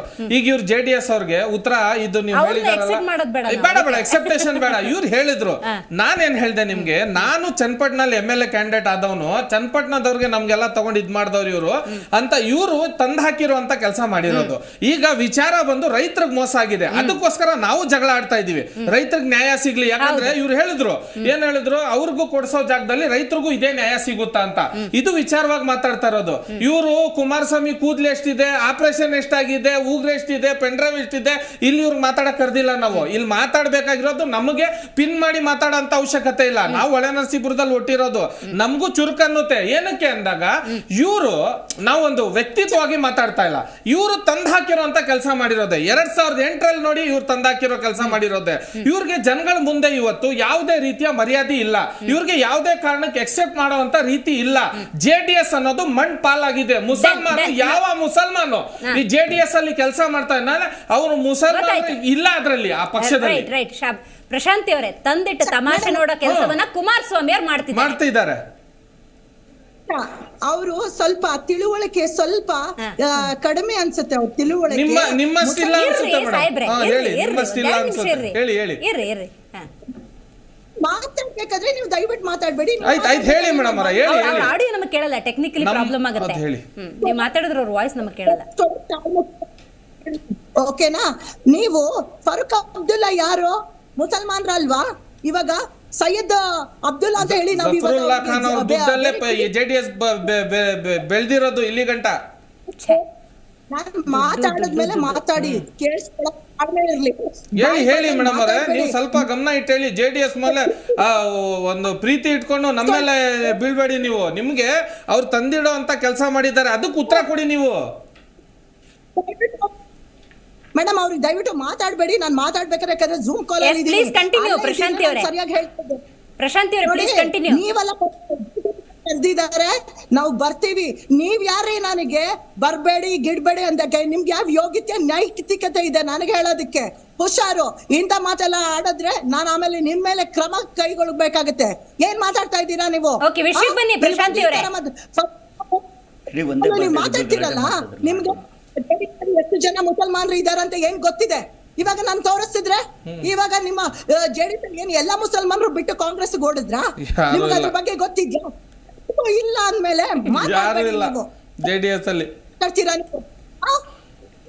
ಸುಮ್ನೆ ವಿಷಯ ಇಷ್ಟೇ. ಪ್ರಶಾಂತಿ ಅವರೇ, ಶಾಬಾಜ್ ಅವರು ಹೇಳಿದ್ರು, ಕುಮಾರಸ್ವಾಮಿ ಅವರು ನೋಡಿ ಸಿದ್ದರಾಮಯ್ಯ ಮತ್ತು DK ಶಿವಕುಮಾರ್ ನಡುವೆ ತಂದಿಟ್ಟು ತಮಾಷೆ ನೋಡ್ತಿದ್ದಾರೆ, ಇದು ಸಲ್ಲದು, ಇದನ್ನ ಒಪ್ಕೊಳ್ಳಲ್ಲ ಅಂತ ಹೇಳ್ತಿದ್ದಾರೆ. ಅದಕ್ಕೆ ಉತ್ತರ ಕೊಡಿ. ಸತ್ಯ ಹೇಳೋದು ಬೇಡವಾ? ಸತ್ಯ ಇದ್ದಂಗೆ ಹೇಳಿದ್ರೆ ಎದೆಗೋಡಿತಂತೆ, ಆ ರೀತಿ ಆಯ್ತು. ಇವಾಗ ಕುಮಾರಸ್ವಾಮಿ ಅವ್ರು ಹೇಳಿರೋದೇನು, ಈ ತರ ಒಳ ಜಗಳ ನಡೀತಾ ಇದೆ, ಇಷ್ಟು ದಿವಸ ಇಲ್ಲದೆ ಇರೋದು. ಈಗ ತಕ್ಷಣ ಯಾವಾಗ ಒಕ್ಕಲಿಗರ ಸಮುದಾಯದ ಸ್ವಾಮೀಜಿಯವರು ಇವರೇ CM ಮಾಡಿಕೊಡಿ, ಇನ್ನೂ ಒಂದು ಸಲ ಅವಕಾಶ ಕೊಡಿ ಅಂತ ಕೇಳಿದ್ರು. ಆದ ನಂತರ ತಾನೇ ಇವೆಲ್ಲ ನಡೀತಾ ಇರೋದು. ಇದೇ ಮುಂಚೆ ಎಲ್ಲಿ ಹೋಗಿತ್ತು? ಇದನ್ನ ಬಯಲಿಗೆ ಎಳಿಬಹುದಾಗಿತ್ತಲ್ಲ, ಇದೆಲ್ಲ ಮುಂಚೆ ಎಲ್ಲೋಗಿತ್ತು? ಹಾಗಾಗಿ ನೋಡಿ, ಒಳ ಜಗಳ ಒಳಗಡೆ ಏನ್ ನಡೀತಾ ಇದೆ ಅಂತ ರಾಜಕೀಯದಲ್ಲಿ ಇರುವಂತಹ ಮುಖಂಡರಿಗೆ ಗೊತ್ತು. ಹಾಗಾಗಿ ಕುಮಾರಸ್ವಾಮಿ ಅವರು ಕೇಂದ್ರದಿಂದ ಬಂದ್ರು, ಈ ವಿಷಯ ಅವ್ರ ಗಮನಕ್ಕೆ ಬಂತು, ಅವ್ರು ಇದನ್ನ ಅದೇ ಒಂದು ಟೆನ್ಷನ್ ಇಲ್ಲ. ಪ್ರಶಾಂತಿ ಅವರೇ, ಗೊತ್ತಾಯ್ತು, ಒಪ್ಕೊಳ್ಳೋ ತಾಕತ್ತು ರೈಟ್, ಗೊತ್ತಾಯ್ತು. ಗೋವಿಂದರಾಜ್ ಅವರೇ, CM DCM ಅಂತ ಇದೇ ಒಳಬೇಗುದಿ ಅನ್ನೋದು ತಾರಕಕ್ಕೆ ಹೋದ್ರೆ ಅಪಾಯ ಕಟ್ಟಿಟ್ಟು ಬುತ್ತಿ. ಅಫ್ಕೋರ್ಸ್ ಮೇಡಮ್, ಏಕೆಂದರೆ ಇವತ್ತು ಕಾಂಗ್ರೆಸ್ನಲ್ಲಿ ನಡೀತಾ ಇರ್ತಕ್ಕಂಥ ಬೆಳವಣಿಗೆಗಳು ನೋಡಿದ್ರೆ ಎಲ್ಲ ಒಂದು ಕಡೆ ಇದು ಒಂದು ಬೇಸಿಕ್ಕಾಗಿ ಹೇಳಬೇಕು ಅಂದರೆ ಯಾವುದೇ MLAಗಳಿಗೆ ಇಡೀ ರಾಜ್ಯದಲ್ಲಿ 135 ಜನ ಗೆದ್ದಿದಾರಲ್ಲ, ಅದ್ರ ಜೊತೆಲಿ ನಮ್ಮ ಪಕ್ಷದ MLAಗಳಿಗೂ ಎಲ್ಲೂ ಕೂಡ ₹1 ಅನುದಾನ ಸಿಗ್ತಾ ಇಲ್ಲದ್ರಿಂದ ಜನರಿಗೆ ಏನೇ ಕೆಲಸ ಕೇಳಿದ್ರು ಮಾಡ್ಕೊಳಕ್ಕೆ ಒಂದು ಶಕ್ತಿ ಇಲ್ಲ ಅಂದಮೇಲೆ ಸಹಜವಾಗಿ ಎಲ್ಲ ಶಾಸಕರುಗಳು ಬೇಜಾರನ್ನು ತರಿಸಿದೆ ಈಗ ಆಲ್ರೆಡಿ. ಯಾಕೆಂದರೆ ಕಾಂಗ್ರೆಸ್ ಬಂದಾಗಲಿಂದ ಬರೀ ಗ್ಯಾರಂಟಿ ಹೆಸರು ಹೇಳ್ಕೊಂಡು ಬೇರೆ ಏನೂ ಕೆಲಸ ಮಾಡ್ತಾ ಇರೋದ್ರಿಂದ ಎಲ್ಲ ಶಾಸಕರು ಬೇಸತ್ಬಿಟ್ಟಿದ್ದಾರೆ. ಬಹುಶಃ ಅದು ಯಾವ ರೀತಿ ಸಿಡಿಯುತ್ತೆ ಅಂತಲೂ ಗೊತ್ತಾಗಲ್ಲ, ಯಾವ ರೀತಿಯ ಹೊರಗೆ ಬರ್ತಾರೆ ಅಂತಲೂ ಗೊತ್ತಾಗಲ್ಲ. ಆ ರೀತಿಯ ಒಂದು ಬೆಳವಣಿಗೆ ಅಂತೂ ದಿನ ಬೆಳಗಾದರೆ ನಡೀತಾ ಇದೆ. ಆದರೆ ಆಮ್ ಆದ್ಮಿ ಪಕ್ಷದ ವಕ್ತಾರರು 2 ಪಾಯಿಂಟ್ನ ರೈಸ್ ಮಾಡಿದ್ರು ಮೇಡಮ್, ಇಲ್ಲಿ ಎಲ್ಲ ಪಕ್ಷದವರು ಇದ್ದಾರೆ ಅಂತ. ಸರ್, ಒಂದು ಹೇಳಕ್ಕೆ ಇಷ್ಟಪಡ್ತೀನಿ, ಯಾರೇ ಇದರಲ್ಲಿ ಈ ರೀತಿಯಾಗಿ ಅಕ್ರಮವಾಗಿ ಭಾಗಿಯಾಗಿದ್ದರೆ ಎಲ್ರಿಗೂ ಶಿಕ್ಷೆ ಆಗಲೇಬೇಕದು. ಯಾರೋ ಒಬ್ಬರಿಗೆ ಅಧಿಕಾರ ಇರೋರಿಗೆ ಎಲ್ಲ ಒಂದು ಕಡೆ ಇದೆಲ್ಲವನ್ನು ಸಿಗುತ್ತೆ ಅಂದರೆ ಅಧಿಕಾರ ಇಲ್ದವ್ರಿಗೂ ಅದೇ ರೀತಿ ನ್ಯಾಯವನ್ನು ಸಿಗಬೇಕು ಅನ್ನೋದು ನಮ್ಮ ಹೋರಾಟ. ಪ್ರಶ್ನೆ ಇಲ್ಲ, ಇದರಲ್ಲಿ ಪ್ರಶ್ನೆ ಇಲ್ಲ. ಯಾರನ್ನೂ ಇಲ್ಲಿ ಓಲೈಕೆ ಮಾಡ್ಕೊಂಡು ಜೊತೆಲಿ ಇಟ್ಕೊಬೇಕು ಅನ್ನೋ ಪ್ರಶ್ನೆ ಇಲ್ಲ. ಇದು ತಪ್ಪಾಗಿದ್ರೆ ತಪ್ಪೇ, ಎಲ್ರಿಗೂ ಶಿಕ್ಷೆ ಆಗಲೇಬೇಕು. ಅದೇ ರೀತಿ ಸನ್ಮಾನ್ಯ ಯಡಿಯೂರಪ್ಪನವ್ರು ಏನು ಡಿನೋಟಿಫಿಕೇಶನ್ ಇದರಲ್ಲಿ ಇದು ಜೈಲಿಗೆ ಹೋಗಿ ಬಂದರು ಅಂತ ಹೇಳ್ತಾ ಇದ್ರು. ಸರ್, ಅಲ್ಲಿ ಹೋಗಿ ಬಂದಾಗಿದ್ದೇನೆಂದರೆ ಯಾವುದೇ ಒಂದು ಇವ್ರದ ಉರುಳಿಲ್ಲ ಅನ್ನೋ ಒಂದು ತೀರ್ಮಾನ ಕೋರ್ಟಿಂದಲೇ ತೀರ್ಮಾನ ಕೊಟ್ಟಿದೆ. ಅದು ನಿಮ್ಮ ಗಮನಕ್ಕಿರಲಿ. ಯಾಕೆಂದರೆ ಅದು ನಿಯಮಬದ್ಧವಾಗಿ ಕಾನೂನಿನ ಅಡಿಯಲ್ಲಿ ಯಾವ್ಯಾವ ರೀತಿಯಾಗಿ ಡಿನೋಟಿಫಿಕೇಶನ್ ಮಾಡ್ಬೋದಾಯಿತು. ಆ ಒಂದು ಆಧಾರದ ಮೇಲೆ ಎಲ್ಲವೂ ಸರಿ ಇದೆ ಅಂತ ಆದಮೇಲೆ ಕಾನೂನಿಂದ ಅವರು ಎಲ್ಲವನ್ನು ಸತ್ಯ ಈಚೆ ಬಂದಾದ್ಮೇಲೆ ಹೊರಗಡೆ ಬರೋಂಥ ಕೆಲಸ ಆಗಿದ್ದು. ಅದು ನೀವು ಮಾತನ್ನ ವಾಪಸ್ ತಗೊಬೇಕು. ಯಾಕೆಂದರೆ ಇಲ್ಲಿ ಯಾವುದೇ ವ್ಯಕ್ತಿ ಮತ್ತು ಯಾವುದೋ ಒಂದು ಸರ್ಕಾರ ತಪ್ಪು ಮಾಡಿದಾಗ ಸಹಜವಾಗಿ ಅದನ್ನು ಬಯಲಿಗೆ ಎಳ್ದು ಜನರಿಗೆ ನ್ಯಾಯ ಕೊಡಿಸೋಂಥ ಕೆಲಸ ಪ್ರತಿಯೊಬ್ಬರು ಮಾಡಲೇಬೇಕು, ಅದು ಆಗಲೇಬೇಕು. ಆದರೆ ಇವತ್ತು ನಡೆದಿರ್ತಕ್ಕಂಥದ್ದು ಪ್ರಶ್ನೆ ಏನು ಅಂದರೆ, ಇಬ್ಬರ ಜಗಳದಲ್ಲಿ ಎಲ್ಲ ಒಂದು ಕಡೆ ಬಡವರಿಗೋ ರೈತರಿಗೋ ಅನ್ಯಾಯ ಆಗ್ತಾ ಇದೆ ಮೇಡಮ್. ಇವತ್ತು ಗೊಬ್ಬರ ರೇಟ್ಗಳು ಕಮ್ಮಿ ಆಗ್ತಾ ಇಲ್ಲ. ಎಲ್ಲ ಒಂದು ಕಡೆ ಸೆಂಟ್ರಲ್ ಗೌರ್ಮೆಂಟಿಂದ 4,000 ರೂಪಾಯಿ 6,000 ರೂಪಾಯಿ ಬರ್ತಾ ಇದ್ದಾರೆ, ರಾಜ್ಯದಿಂದ 4,000 ರೂಪಾಯಿ ರೈತ ಇದನ್ನ ಕೊಡ್ತಾ ಇದ್ದು. ರೈತರ ಮಕ್ಕಳಿಗೆ ರೈತ ನಿಧಿ ಅಂದ್ಬಿಟ್ಟು ಒಂದು ಸ್ಕಾಲರ್ಶಿಪ್ಗಳು ಕೊಡ್ತಾ ಇದ್ದು. ಇದನ್ನೆಲ್ಲ ತೆಗೆದ್ಬಿಟ್ಟು ಇವತ್ತು ರೈತರ ಪರವಾಗಿ ನಾನು ಇದ್ದೀನಿ ಅಂತ ಹೇಳ್ಬಿಟ್ಟು ಸಿದ್ದರಾಮಯ್ಯನವರು ಇದ್ರ ಮುಂದೆ ಹೇಳ್ಕೊಂಡು ಹೊರಟಿದ್ದಾರೆ. ಸೊ ಇದೆಲ್ಲ ನೋಡ್ತಾ ಇದ್ರೆ ಏನು ಅಂದ್ರೆ, ಕೇವಲ ಇವರು ಅಧಿಕಾರಕ್ಕೋಸ್ಕರ, ಅಧಿಕಾರ ದಾಹವನ್ನ ತೀರಿಸ್ಕೊಳಕ್ಕೋಸ್ಕರ ಕೇವಲ ಸುಳ್ಳು ಹೇಳು ಅಧಿಕಾರಕ್ಕೆ ಬಂದ್ರು. ಒಂಥರ ಸುಳ್ಳು ಆಫರ್ಗಳನ್ನ ಕೊಟ್ಟು ಇವತ್ತು ಜನರಿಗೆ ಮೋಸ ಮಾಡ್ಕೊಂಡು, ಭ್ರಷ್ಟಾಚಾರ ಮಾಡ್ಕೊಂಡು ಒಟ್ಟು ಈ ರಾಜ್ಯವನ್ನ ಎಲ್ಲವನ್ನ ಖಾಲಿ ಮಾಡ್ತಾ ಇದ್ದಾರೆ. ಈ ರೀತಿಯಾದ ಒಂದು ಸರ್ಕಾರ ನೋಡೋದಕ್ಕೆ ಈ 135 ಸೀಟು ಜನ ಕೊಡ್ಬೇಕಾಯ್ತಾಗಾದ್ರೆ. ಸೊ ಇದು ನಾವ್ ಹೇಳೋದೇನಂದ್ರೆ, ನೀವು ಒಳ್ಳೆ ಅಧಿಕಾರ ಕೊಟ್ಟಂತ ಸಂದರ್ಭದಲ್ಲಿ ಒಂದಷ್ಟು ಕೆಲಸ ಮಾಡಿ, ಜನರಿಗೂ ಒಂದು ಅನ್ಸ್ಬೇಕು ಈ ಸರ್ಕಾರ ಬಂದು ಏನೋ ಒಂದಷ್ಟು ಕೆಲಸಗಳು ಮಾಡ್ಕೊಳ್ತಾ ಇದೆ. ಇವತ್ತು ಗುತ್ತಿಗೆದಾರರು ಮೇಡಮ್ ಇಡೀ ಬೆಂಗಳೂರಲ್ಲಿ ನಾವಿನ್ ಕೆಲಸ ಮಾಡಲ್ಲ ಅಂತ ಪ್ರತಿಭಟನೆ ಕುತ್ಕೊಳ್ತಾ ಇದ್ದಾರೆ. ನಮ್ಗೆ ಇಲ್ಲಿವರೆಗೂ ಬಿಲ್ ಆಗ್ತಾ ಇಲ್ಲ. ಯಾವುದೇ ಒಂದು ಬಿಲ್ ನ ಕೇಳಕ್ ಹೋದ್ರೆ 25-30% ಬಿಲ್ ಕೇಳ್ತಾ ಇದ್ದಾರೆ. ಎಲ್ಲಿಂದ ಕೊಡ್ತಾರೆ ಗುತ್ತಿಗೆದಾರರು? ಇವತ್ತು ಗುತ್ತಿಗೆದಾರರು ಕೆಲಸ ಮಾಡಿದ್ರೆ ಅಭಿವೃದ್ಧಿ ಕಾಣ್ಬೇಕು. ಇವತ್ತು ಮಳೆ ಬಂದ್ರೆ ರಸ್ತೆಗಳೆಲ್ಲ ಗುಂಡಿಗಳು ಬಿದ್ದಿದೆ ಬೆಂಗಳೂರು. ನೀವು ಇಲ್ಲಿವರೆಗೂ ಯಾವುದೇ ರೀತಿಯ ಒಂದು ಕ್ರಮ ಕೈಗೊಂಡಿಲ್ಲ. ಇವತ್ತು ಡೆಂಗಿ ಬಂದ್ಬಿಟ್ಟು ಮೇಡಮ್ ಇಡೀ ಒಂದು ಆರೋಗ್ಯ ಕ್ಷೇತ್ರದಲ್ಲಿ ತಲ್ಲಣ ಆಗ್ತಾ ಇದೆ. ಇದ್ರ ಕಡೆ ಯಾವುದೇ ಒಬ್ರು ಸಚಿವರು ಹೋಗ್ಬಿಟ್ಟು ಅದ್ರ ಬಗ್ಗೆ ಗಮನ ಹರಿಸ್ಬಿಟ್ಟು ಅದಕ್ಕೆ ಒಂದು ಪ್ರಿಕಾಷನರಿ ಕ್ರಮಗಳನ್ನ ಇಲ್ಲಿವರೆಗೂ ತಗೊಂಡಿಲ್ಲ.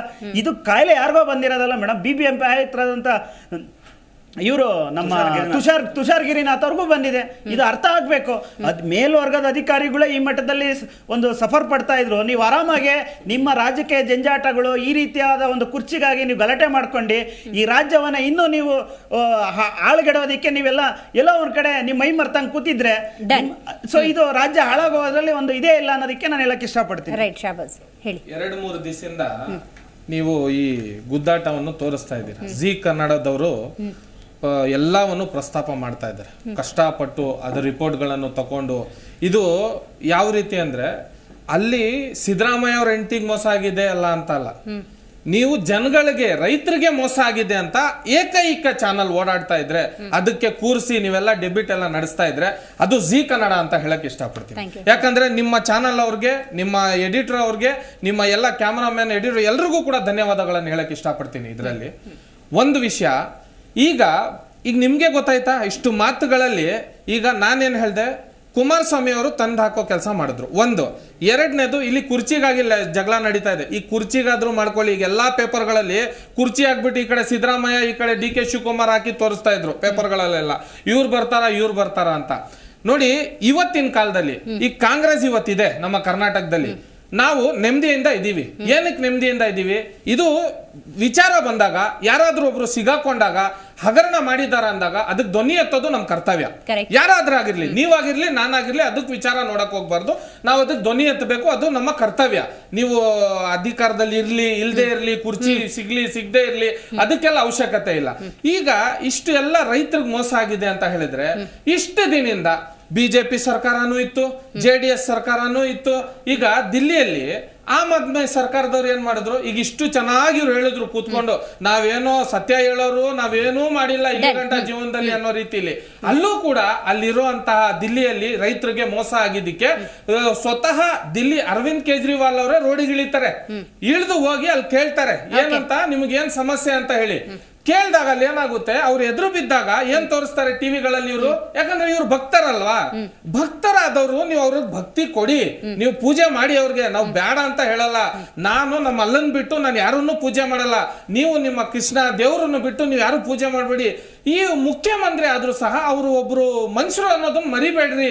ಗಾಟ್ ಇಟ್ ಒಂದು ನರೇಷನ್ ಫಿಕ್ಸ್ ಮಾಡೋದು ಅಂತ ಇರುತ್ತೆ ನೋಡಿ. PCM 40% ಅಂತೇಳಿ 2023 ವಿಧಾನಸಭಾ ಚುನಾವಣೆಯಲ್ಲಿ ಕಾಂಗ್ರೆಸ್ ವೆಲ್ ಪ್ಲಾನ್ಡ್ ಅದನ್ನು ಜನರ ಮನಸ್ಸಲ್ಲಿ ಮುಟ್ಟಿಸುವಂಥ ಪ್ರಯತ್ನವನ್ನು ಮಾಡಿತು. ಹಾಗೇನೇ ಈಗ ಮೈತ್ರಿ ಪಕ್ಷ ಆಗಿರುವಂತಹ 2 ಹಗರಣ ಇಟ್ಟುಕೊಂಡು ಜನರ ಮನಸ್ಸಲ್ಲಿ ಈ ಸರ್ಕಾರ ಏನು ಮಾಡ್ತಿದೆ ಅಂತ ಒಂದು ನರೇಟಿವ್ನ ಜನರ ಮನಸ್ಸಲ್ಲಿ ಬಿತ್ತುವಂತ ಕೆಲಸ ಮಾಡ್ತಿದೆ ಅಂತ ಅನ್ಸುತ್ತಾ, ಅಸಲಿಗೆ ಹಗರಣ ಆಗಿದೆ ಅಂತ ಮಾಡ್ಲೇಬೇಕನ್ಸುತ್ತೆ. ಯಾಕಂದ್ರೆ ಆಡಳಿತ ಪಕ್ಷಕ್ಕೆ ವಿರೋಧವಾಗಿರೋದು ವಿರೋಧ ಪಕ್ಷ ಅಂತೇಳಿ. ಆದ್ರೆ ವಿರೋಧ ಪಕ್ಷ ಇನ್ನೊಂದು ತಿಳ್ಕೊಬೇಕಾಗಿದೆ, ಇವತ್ತು ಹನಿ ನೀರಾವರಿಗೆ ಕೊಡಬೇಕಾಗಿರೋ ಸಬ್ಸಿಡಿ 75% ಸಬ್ಸಿಡಿ ಕೊಡ್ತಿದ್ರು, ಅದನ್ನು ಕೊಡ್ತಾ ಇಲ್ಲ. ಇನ್ನು ಮುಖ್ಯವಾಗಿರೋದು ಚಿತ್ರದುರ್ಗದಲ್ಲಿ ಈ ಕಟ್ಟಡ ಕಾರ್ಮಿಕರು ಇರ್ತಾರಲ್ಲ, ಅವರಿಗೆ ಹೆಲ್ತ್ ಚೆಕ್ ಅಂತ 2,900 ರೂಪಾಯಿ ಬಿಲ್ ಮಾಡಿ ಅದನ್ನ 10 ಕೋಟಿ ರೂಪಾಯಿ ದುರುಪಯೋಗ ಆಗಿದೆ, ಮೋಸ ಆಗಿದೆ ಅಂತ ಇವತ್ತು ಪತ್ರಿಕೆಯಲ್ಲಿ ಬಂದಿದೆ. ಅವುಗಳ ಬಗ್ಗೆ ಇದು ಮಾಡಬೇಕು. 55 ಶಾಸಕರು, ಕಾಂಗ್ರೆಸ್ ಶಾಸಕರು ಸಿದ್ದರಾಮಯ್ಯ ಸಾಹೇಬರಿಗೆ ನನ್ನ ನಿಯೋಗ ಹೋಗಿದೆ, ನಮ್ಮ ಕ್ಷೇತ್ರದಲ್ಲಿ ಕೆಲಸಗಳಾಗ್ತಿಲ್ಲ, ದಯವಿಟ್ಟು ಕೆಲಸ ಮಾಡ್ಕೊಡಿ ಅಂತ ಹೇಳಿ. ಇದ್ರ ಜೊತೆ ಹಗರಣ ಆಗಿರೋದು ಸತ್ಯ ಮೇಡಮ್. ವಿರೋಧ ಪಕ್ಷ ಮಾಡ್ಬೇಕಾಗಿರೋದು ಅದೇ ಕೆಲಸ. ಇವ್ರು ಏನ್ ಮಾಡ್ತಾರೆ ವಿರೋಧ ಪಕ್ಷದವರು? ಆರ್ ಅಶೋಕ್ ಅವ್ರು ಯಾವತ್ತೋ ಒಂದಿನ ಬರ್ತಾರೆ, ಒಂದು ಟೂರ್ ಅಂಡ್ ಟ್ರಂಕ್ ತರ ಬಂದ್ಬಿಟ್ಟು ಒಂದೆರಡು ನೋಡಿ, ಆಮ್ ಆದ್ಮಿ ಪಾರ್ಟಿ ಅಂತ ಪಾರ್ಟಿ ದಿನಾ ರಸ್ತೆ ಮೇಲೆ ಇಳಿದು ಜಗಳ ಮಾಡುತ್ತೆ. ಆದ್ರೆ 60-65 ಜನ MLA-ಗಳಿರೋ ವಿರೋಧ ಪಕ್ಷ ಏನ್ ಮಾಡ್ಬೇಕು ಗೊತ್ತಾ ಮೇಡಮ್? ಇವತ್ತು ನೀವು ತುಂಬಾ ಈಸಿಯಾಗಿ ತಗೋಬೇಡ್ದು ರಾಜಕೀಯನ. ಇವತ್ತು ಇವೆರಡರಲ್ಲೇ 3 ಜನ ಮಿನಿಸ್ಟ್ರಿಗಳು ಏನಾದ್ರು ರಾಜೀನಾಮೆ ಕೊಟ್ರೆ ವಿರೋಧ ಪಕ್ಷ ಇವತ್ತು ಕರ್ನಾಟಕದಲ್ಲಿ ಇದೆ ಅಂತ ಹೇಳಿ ನಾವು ಒಪ್ಕೋಬಹುದು. ಒಬ್ಬನೇ ಒಬ್ಬ ಮಂತ್ರಿ ರಾಜೀನಾಮೆ ಕೊಟ್ಟಿದ್ದಾರೆ. ಇವ್ರು ಯಾಕೆ ಬೈರೇತಿ ಸುರೇಶ್ ಅವ್ರದ್ದು ರಾಜೀನಾಮೆ ಕೇಳ್ತಾ ಇಲ್ಲ? ಅವ್ರು ಯಾಕೆ ಸಿದ್ದರಾಮಯ್ಯ ಸಾಹೇಬರಿಗೆ ರಾಜೀನಾಮೆ ಕೊಡ್ತಾ ಇಲ್ಲ? ಕೊಡಬೇಕು. ನಾನು ಯಾಕೆ ಹೇಳ್ತೀನಿ, ಅಶೋಕ್ ಚವ್ಹಾಣ್ ಅಂತೇಳಿ ಮಹಾರಾಷ್ಟ್ರದಲ್ಲಿ ಇದೇ ತರ ಒಂದು ಅವ್ಯವಹಾರ ಆದಾಗ ಏನಾಯ್ತು, ಅವ್ರ ಹೈಕಮಾಂಡ್ 10 ದಿನದಲ್ಲಿ ರಾಜೀನಾಮೆ ತಗೊಂತು. ಇವತ್ತು ಆ ಕೆಲಸ ಮಾಡಿದ್ರೆ ರಾಜ್ಯ ಇನ್ನೂ ಉತ್ತಮವಾದ ಸ್ಥಿತಿಗೆ ಹೋಗುತ್ತೆ. ಇಲ್ಲ ಅಂದ್ರೆ ಬರೋ ವರ್ಷ ನಾವ್ ಇಲ್ಲಿ ಕೂತ್ಕೊಂಡು ಜನ ಬೀದಿಗೆ ಬರೋದನ್ನ ನಾವು ನೋಡ್ತಾ ಇರ್ತೀವಿ. ರೈಟ್. ಕಾರ್ಯಕ್ರಮದಲ್ಲಿ ಅನಿಲ್ ನಾಚಪ್ಪ ಅವರು, ಶಾಬಾಸ್ ಖಾನ್ ಅವರು, ಗೋವಿಂದರಾಜ್ ಅವರು, ಪ್ರಶಾಂತಿ ಅವರು ಭಾಗಿಯಾಗಿದ್ದಕ್ಕಾಗಿ ಧನ್ಯವಾದಗಳು. ಸತ್ಯಪ್ರಕಾಶ್ ಅವರು ಬಂದರು, ಮಾತಾಡಲಿಲ್ಲ. Anyhow thank you so much ಅಷ್ಟೊತ್ತಾದರೂ ಕಾರ್ಯಕ್ರಮದಲ್ಲಿ ಭಾಗಿಯಾಗಿದ್ದಕ್ಕಾಗಿ. ರೈಟ್. HD ಕುಮಾರಸ್ವಾಮಿ ಅವರು ಹೇಳೋ ಪ್ರಕಾರ ಈ CM ಮತ್ತು DCM ಅನ್ನುವಂಥ ಹುದ್ದೆಯ ಸಲುವಾಗಿ ಈಗ ಈ ಹಗರಣ ಹೊರಗೆ ಬರ್ತಾ ಇದೆ. ಇಷ್ಟು ದಿನ ಏನು ಮಾಡ್ತಿದ್ರು ಅನ್ನುವಂಥ ಪ್ರಶ್ನೆಯನ್ನು ಸಹಜವಾಗಿ ಕೇಂದ್ರ ಸಚಿವರು ಕೇಳಿದ್ದಾರೆ. ರೈಟ್. ನಮಗಿಲ್ಲಿ ಮೂಡಿರುವಂಥ ಪ್ರಶ್ನೆ ಅಂದರೆ, ಇಷ್ಟು ದಿವಸಗಳ ಕಾಲ HD ಕುಮಾರಸ್ವಾಮಿ ಅವರಾದರೂ ಏನು ಮಾಡ್ತಾ ಇದ್ರು, ಯಡಿಯೂರಪ್ಪನವರಾದರೂ ಏನು ಮಾಡ್ತಿದ್ರು, ಅಥವಾ ಸಿದ್ದರಾಮಯ್ಯನವರಾದರೂ ಏನು ಮಾಡ್ತಾ ಇದ್ರು, ರಾಜ್ಯದ ಘಟಾನುಘಟಿ ನಾಯಕರು ಅಂತ ಕರೆಸ್ಕೊಳ್ತಾರಲ್ಲ ಅವರೆಲ್ಲ ಸೈಲೆಂಟ್ ಆಗಿದ್ರಲ್ಲ ಇಷ್ಟು ದಿವಸ, ಆ ಸೈಲೆನ್ಸ್ ಯಾಕೆ ಅನ್ನುವಂಥ ಪ್ರಶ್ನೆಯನ್ನು ಇಡ್ತಾ, ಜಿ ಕನ್ನಡ ನ್ಯೂಸ್ ಈಗ ನಿಮ್ಮ ಮನೆಯಲ್ಲೇ ನೋಡಿ. ಎಲ್ಲ ಕೇಬಲ್ಗಳಲ್ಲಿ ಈಗ ಲಭ್ಯ. Sun direct 292, Jio TV 1334, U digital 162, city cable 51, GTPL 17, Abhishek cables 821, Rockline telecommunication 51, Shri Basaveshwara number 60, Vinayaka digital number 53, in digital number 896ರಲ್ಲಿ. ನಿಮ್ಮಿಸ್ತದ ಜಿ ಕನ್ನಡ ನ್ಯೂಸ್ ನೋಡಿ ಆನಂದಿಸಿ.